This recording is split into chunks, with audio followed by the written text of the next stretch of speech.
Korang masih ingat tak legenda bola sepak dunia bernama Pelé? Dulu, sebelum nama dia jadi besar satu dunia, Pelé cuma budak kecil dari Brazil. Keluarga miskin, ayah dia bekas pemain bola yang gagal. Nak beli bola pun tak mampu.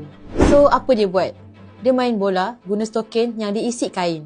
Main sebab minat, bukan sebab kontrak ataupun bukan sebab duit. Tapi bakat dia lain macam. Umur 15 tahun, dia masuk Santos FC. Umur 16 tahun pula, dia terus wakil Brazil. Dan dari situ, sejarah bermula. Pelé ni, dia menang Piala Dunia 3 kali.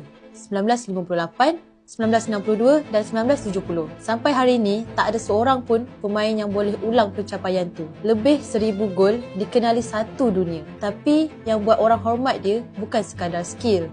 Sebab dia kekal rendah diri, dia tak lupa asal usul, dia bukti yang bakat dari jalanan boleh jadi legenda dunia. Pelé meninggal dunia tahun 2022. Tapi cerita dia tinggalkan satu persoalan. Kalau budak miskin dengan bola stokin boleh jadi legenda dunia, berapa ramai lagi Pelé yang kita terlepas sebab tak diberi peluang?